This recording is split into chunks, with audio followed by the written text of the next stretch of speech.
விருந்தினர்களை அறிமுகப்படுத்தி விடுகின்றேன். காங்கிரஸ் கட்சியினுடைய மூத்த தலைவர் இதயதுல்லா நிகழ்ச்சிக்கு வரவேற்கிறோம். இதயதுல்லா, நீங்க தமிழ்நாட்டினுடைய அரசியலையும் தெரிந்தவர், இந்தியாவினுடைய அரசியலும் தெரிந்தவர். இந்த விபி எலெக்ஷனை வச்சு என்ன மாதிரியான அரசியல் கட்டமைக்க ரெண்டு கட்சிகளும் ரெண்டு கூட்டணி முயற்சி பண்றாங்க? துணை குடியரசுத் தலைவர் தேர்தல் என்பது தமிழ்நாட்டுக்குள்ளேயோ ஆந்திராவுக்குள்ளேயோ நீங்கள் சுருக்க முடியாது. இது முழுமையான இந்தியாவுக்குள்ளது. ஏதோ புதிதாக நடக்கக்கூடிய தேர்தலில் காங்கிரஸ் ஆட்சி காலத்திலையும் நடந்திருக்கு. சர்வபள்ளி ராதாகிருஷ்ணன் காங்கிரஸ் சார்பாக, ஆர் வெங்கட்ராமன் அவர்கள் காங்கிரஸ் சார்பாக, இப்படி பலர் இங்கிருந்து போட்டிட்டு இருக்கிறார்கள். அதனால் இதை தமிழர் தெலுங்கர்னு கொண்டு போக முடியாது. எங்கே பிரச்சனை வரும், சென்சிட்டிவ், அதுதான் பார்க்கணும்.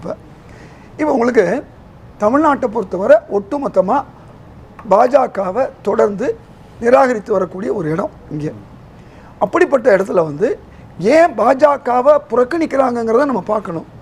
தமிழர்களுக்கு விரோதமாக இருக்காங்க, தமிழுக்கு விரோதமாக இருக்காங்க, அதே மாதிரி தமிழ்நாட்டுக்கு நிதி கொடுக்கறதுல விரோதமாக இருக்காங்கன்னு ஓரளவுக்கு ஒரு எஸ்டாப்ளிஷ் ஆகிருக்கு. அது எல்லாருக்கும் தெரிஞ்ச விஷயம்.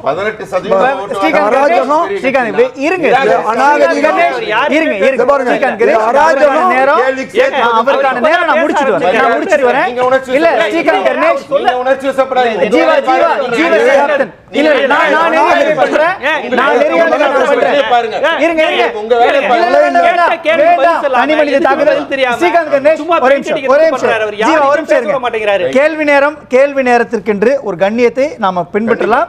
இங்க இருக்கக்கூடிய விருந்தினர்கள் 4 பேரும்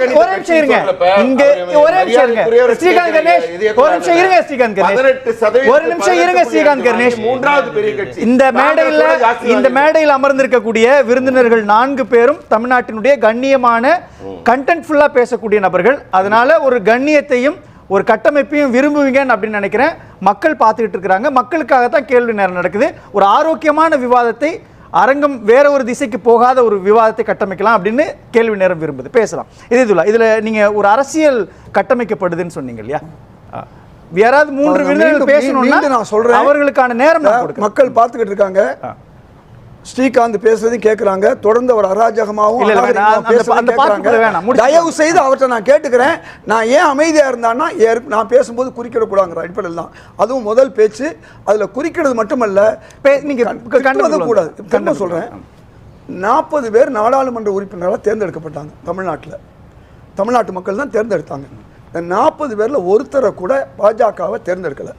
அப்படின்னா புறக்கணிப்பு. அந்த அடிப்படையில் புறக்கணிப்பு. இதானே ஒழிய அதிமுகவுடைய கூட்டணி இருந்தாலும் 4 பேர் வந்தாங்க. அதற்கு முன்னெல்லாம் வராத சூழ்நிலை இருந்துச்சு சட்டமன்றத்தில். இது ஒரு பக்கம் இருக்கட்டும். இன்றைக்கு தமிழ்நாட்டு மக்களுடைய இன்னைக்கு கொடுங்க, மெட்ரோ ட்ரெயின் மட்டுமல்ல, இன்னைக்கு போய் திருமதி நிர்மலா சீதாராமனை சந்திச்சிருக்காங்க. ஏன் எங்களுக்கு வர வேண்டிய நிதியை நீங்கள் கொடுக்கலைன்னு சொல்லி திருமதி கனிமொழி அவர்களும் அதே போன்று திரு தங்கம் தென்னரசும் போய் சந்திச்சிருக்காங்க. ஏன் சந்திக்கிறாங்க? சந்திக்காமையே வர வேண்டிய ஒரு பொருளை, தமிழ்நாட்டுக்கு வர வேண்டிய பணத்தை, தமிழ் மக்கள் கிட்டத்தட்ட 8 கோடி மக்கள் பயன்பெறக்கூடியதை பாஜக தொடர்ந்து தடுத்து கொண்டிருக்கு. காலதாமதம் கொடுக்குது. 2வது, கேட்பதை கொடுப்பதில்லை. இது நிதி விஷயம். அப்போ ஒட்டுமொத்த தமிழ் மக்களும் பாஜகவுக்கு எதிராக இருக்காங்க. இது ஒரு பக்கம் இருக்கட்டும். ஆந்திரா நிலைமை அப்படி இல்லை. ஆந்திராவுடைய நிலைமை உங்களுக்கு நல்லா தெரியும். அங்கே அவங்களுக்குள்ள ஒரு நிச்சயமான இந்த பிரச்சனை இருக்குது. ஏன்னா அது பாஜக கட்சி இல்லை, இது திமுக என்பது, இந்தியா கூட்டணி என்பது முழுமையாக வலிமையாக பாஜகவையும் ஆர்எஸ்எஸையும் எதிர்க்கக்கூடிய ஒரு நிலை. அங்கே அப்படி இல்லை. அங்கே அந்த மண்ணின் பாசங்கள் நிச்சயமாக உண்டு.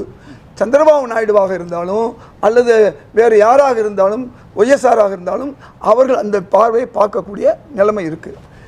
இது பார்க்குறாங்களா பார்க்கலையாங்கிறது அடுத்த விஷயம். இல்லை, இந்த எடுத்துட்டு தான் நெருக்கடியை திமுகவுக்கு உருவாக்கி இருக்குதா காங்கிரஸ் கட்சி? ஏன்னா தமிழ்நாட்டில் இருக்கக்கூடிய பிரதிநிதிகள் தமிழ்நாட்டை சேர்ந்த ஒருத்தவரை நீங்கள் வைஸ் பிரசிடெண்ட்டாக நீங்கள் முன்மொழியணும் அப்படின்னு கேட்குறாங்க.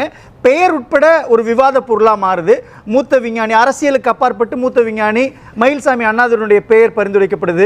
திருச்சி சிவாவுடைய பெயர் பரிந்துரைக்கப்பட்டுச்சு. அதே மாதிரி வைகோவுடைய பெயர்கள்லாம் பரிந்துரைக்கப்பட்டுச்சு. அப்போ சிபிஆர் மூலமாக ஒரு தமிழர் அரசியலை பாஜகவினுடைய என்டிஏ கூட்டணி கட்டமைச்சதுன்னா, அதற்கு மாற்ற தமிழ்நாட்டில் இருக்கக்கூடிய ஒருத்தவங்களை கொடுக்கறது மூலமாக தமிழ்நாட்டு அரசியலுக்குள்ள ஒரு சேஃப்கார்ட் பண்ணலாம் இல்லையா? அந்த இடத்துல திமுகவினுடைய குரலை கவனிக்க தவறிடுச்சா இந்தியா கூட்டணி? இந்தியா கூட்டணியை பொறுத்தவரை ஒரு ஒட்டுமொத்த கன்சென்சஸ், ஒரு முடிவு அடிப்படையில் தான் செயல்படுகிறது. இன்னைக்கு யாராவது திருச்சி சிவா அவர்களா அல்லது வைகோ அவர்களா அல்லது திரும்ப மயில்சாமி எனக்கு இந்த சீட்டு கொடுக்கலன்னு சொல்லி யாராவது இதை கேட்டிருக்காங்களா? இதெல்லாம் பேர்கள் பேரிக்கப்படும். அது வந்து செயல்படுத்தப்படும் போது யாராவது ஒரு பேர் தான் நிற்கும். இப்போ இந்தியா கூட்டணி 2-3 கேண்டிடேட் போட முடியாது. என்டிஏ கூட்டணி 2-3 இது போட முடியாது. இதெல்லாம் நம்ம பொது அறிவு, இது மக்களுக்கு தெரியும்.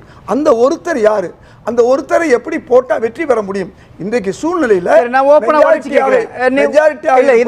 மூத்த அரசியல் தலைவர், நான் ஓப்பனா உடைச்சு கேக்குறேன். இப்போ காங்கிரஸ் கட்சியினுடைய இந்த இந்தியா கூட்டணி என்ன விஷயத்திற்காக சுதாகர் ரெட்டியை முன் வச்சிருக்கிறீங்க?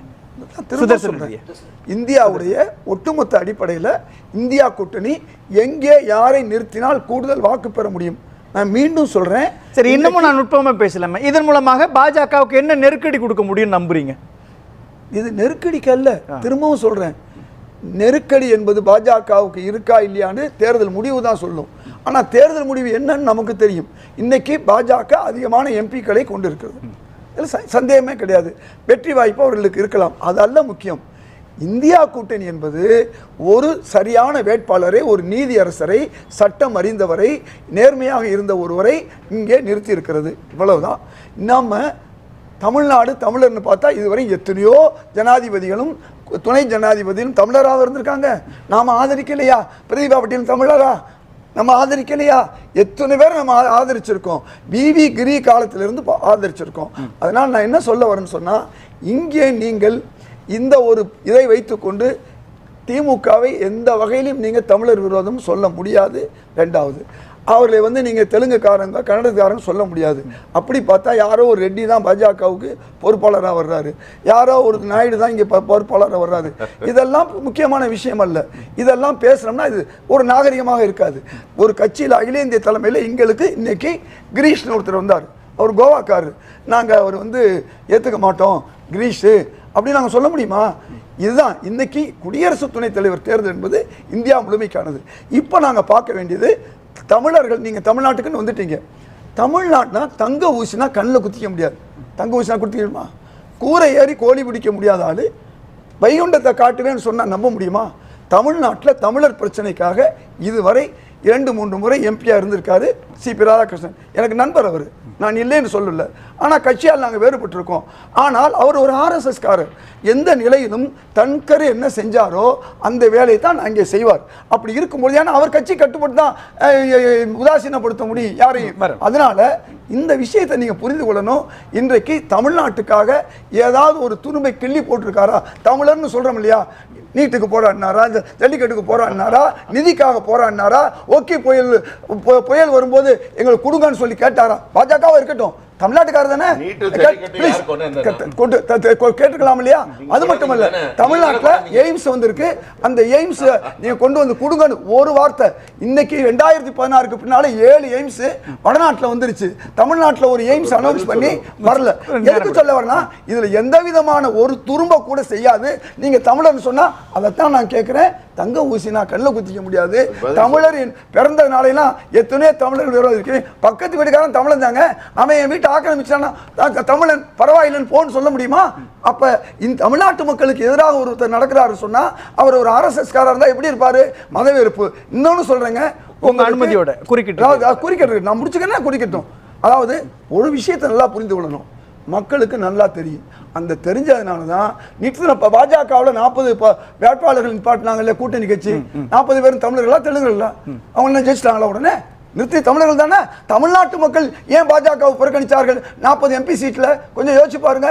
சட்டமன்ற தேர்தலில் ஏன் அவங்க நின்ற இடங்கள்லாம் ஜெயிக்க முடியல? அப்ப தமிழர்கள் தான் நிறுத்தினாங்க. கொஞ்சம் யோசிச்சு பாருங்க. அதனால இவங்க மிஞ்சி போனா தனியா நின்றா ஒரு இடம் கிடைக்கும். அது எப்போவாது கிடைக்கும். வேலாயுத மாதிரி ஒருத்தர் கிடைக்கும் ஒழிய ஏன் பாஜக விரோதமாக இன்னைக்கு தமிழ் மக்கள் இருக்காங்கன்னு சொன்னா, தொடர்ந்து தமிழ் விரோதத்தை அவங்க கையில வச்சிருக்காங்க. தமிழ் மொழி விரோதம் கையில வச்சிருக்காங்க. அது மட்டுமல்ல, தமிழருக்கு நிதி கொடுப்பதை கையில வச்சிருக்காங்க. இந்தி மொழிக்கும் சமஸ்கிருத மொழி எல்லாமே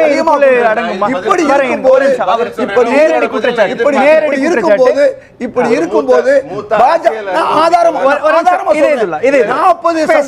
40 பாராளுமன்ற உறுப்பினர்களை மீண்டும் சொல்றேன், ஏன் ஒருத்தரை கூட பாஜகவை தேர்ந்தெடுக்கல? நீட்டு, ஜல்லிக்கட்டு, இந்த மாதிரி விஷயங்கள்லாம் அவரு செஞ்சிருக்காரா? ஆதரவு குரல் கொடுத்தாரா கேட்டேன். கொண்டு வந்தது யாரு? நீட்டை கொண்டு வந்தது காங்கிரஸ், திமுக. நாங்க ஆட்சியில இருக்க வரை நீட்டு கிடையாது இந்தியாவுல. ஆமா, நாங்க ஆட்சியில இருக்க வரை நீட்டு கிடையாது. உங்க ஆட்சியில அதுவும் ஜெயலலிதா அவர்கள் இருக்கும்போது வரை இல்ல. கொண்டு வந்தது எடப்பாடி பழனிசாமி வந்த உடனே மிரட்டி அவர் மூலமா பதில் சொல்லுங்க. பெரிய போராட்டம் கேள்வி ஏற்படாதீங்க. ஜல்லிக்கட்டு கேள்வி வாங்கிட்டு பதில் சொல்லுங்க. போராட்டத்துக்கு பின்னால ஒரு நிமிஷம் உங்க அமைச்சர் தான் தடை பண்றாரு. ஒரு நிமிஷம் கேள்வி முடிச்சிடலாம். எல்லாத்தையும் கொண்டு வந்தது காங்கிரஸ், திமுக தான். அப்புறம் இவங்களே போராடுவாங்க. எந்த காமெடி உலகத்துல நடக்காது. ஆனா ஒண்ணு, இத்தனை ஓட்டையையும் இத்தனை காங்கிரஸோட ஊழல் கிழிசல்களை தக்க வந்த தங்க ஊசிதான் சிபிஆர். தங்க ஊசிதான் சிபிஆர். அவர் வந்து இந்த ஓட்டை ஊழல் கிழிசல்களை சரி செய்ய வந்திருக்காரு. நன்றி நன்றி வந்திருக்காரு. நன்றி. அந்த ஊசி போய் கேளுங்க. நான் வரேன்.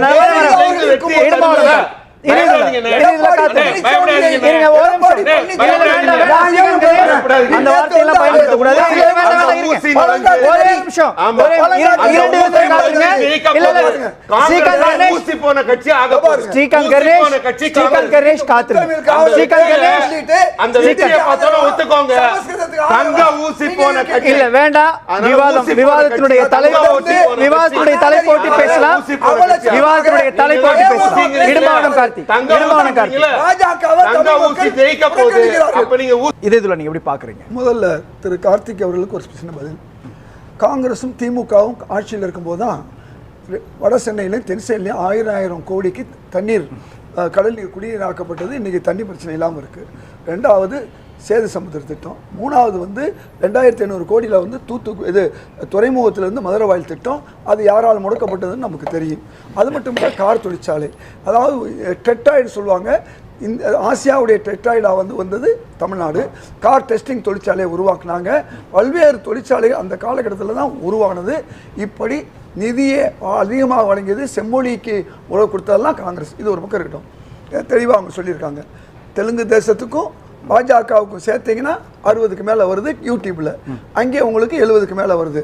இப்போ நெருக்கடி நான் உங்களுக்கு விளக்கமாக சொன்னேன். தமிழ்நாட்டிலேருந்து ஒரு ஓட்டு கூட இந்த சிதறதுக்கு வாய்ப்பு கிடையாது. அங்கே சிதறதுக்கு வாய்ப்பு இருக்குது. காரணம் வந்து டைரக்ட் பாஜக இல்லை, பாஜக ஆதரிக்கிற கட்சி தான்.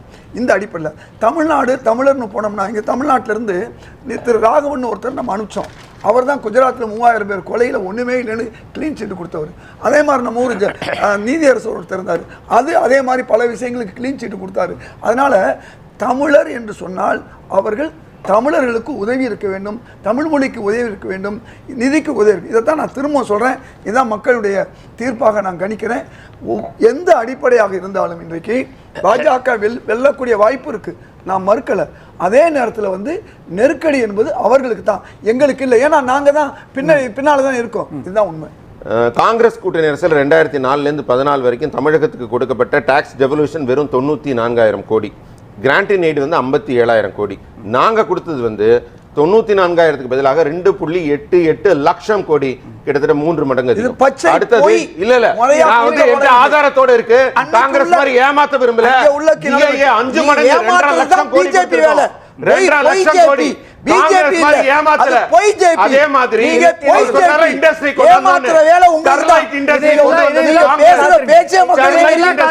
காங்கிரஸ் அப்படி இருந்தா கொலாலி தமிழர்களுக்கு ஓட்டு போட்டுறாருல, உங்களுக்கு ஓட்டு போடல. அவர் கால்ல விழுந்திருக்காரு. நீங்க ஏமாத்துறீங்க. கொலையாளி கட்டி பிடிச்சு நீங்க இல்ல தவறான தெரியும். தவறான திசை நோக்கி போகுது.